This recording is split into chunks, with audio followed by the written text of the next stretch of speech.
Dalilan da suka sanya aka mayar da babban birnin Najeriya zuwa Abuja daga Lagos. Wasu suna ta tambayar dalilin da yasa aka ɗauke babban birnin ƙasar Najeriya daga Lagos zuwa Abuja.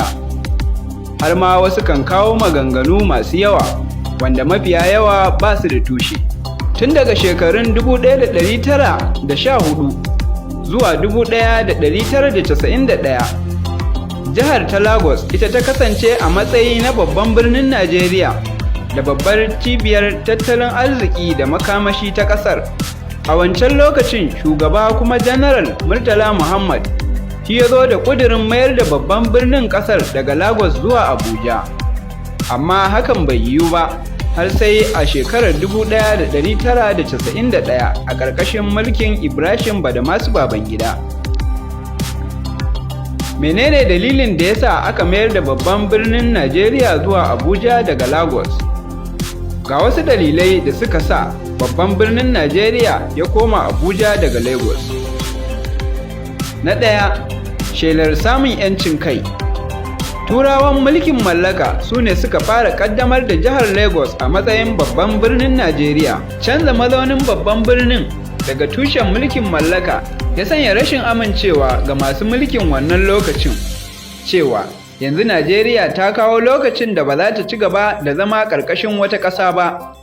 Sauran tsarukan da suka fito da su shine canza kuɗi daga pound zuwa naira da kuma canza fasalin majalisa zuwa tsarin kafa gwamnati. Dalili na biyu shine dalilin tattali da siyasa. Kasantuwar Najeriya ta karɓi siyasar ƙasashen yamma a Afirka.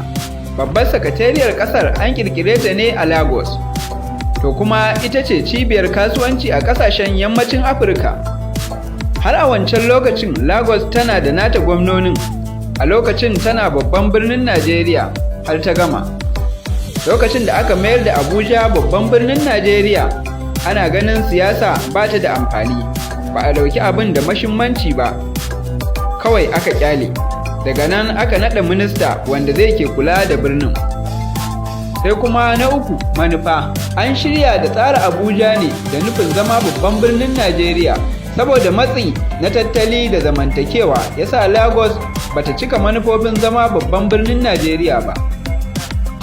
Sai kuma na huɗu, tsarin birni. Lagos ta zama babban birnin Najeriya tun a shekarar 1914. Amma saboda gari ne da ke gabar ruwa kuma guri ne da turawa ke muradin sosai. Bayan Najeriya ta samu 'yancin kai ne, Lagos ta zama gari maras tsari, kwalbatoci, hanyoyi marasa tsari, kasuwanni da dai sauransu. Sai kuma na biyar, tsaro. Saboda yanayin tsaro aka zaɓi Abuja domin ta zamto babban birnin Najeriya, duk da Najeriya ba ta faɗa da kowace ƙasar. Sai kuma na shida, rikici. Lagos tana cikin haɗari a lokacin da Yarabawa ke ikirarin yankinsu ne zai zama babban birnin Najeriya.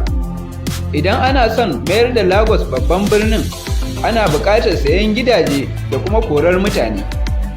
Amma Abuja tana da ƙarancin yawan jama'a kamar yadda majalisa ta faɗa. Abuja mallakin ƙasar Najeriya ce, babu wani yanki ko ƙungiya ko ƙabila da ta mallake ta. Sai kuma na bakwai, rashin wadatacciyar ƙasa.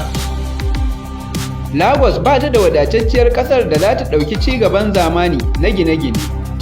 Abuja kuwa ta ninka jihar Lagos a kilomitoci, kuma akwai ajiyayyun square da yawa wanda aka ajiye. Sai kuma na takwas, yawan jama'a.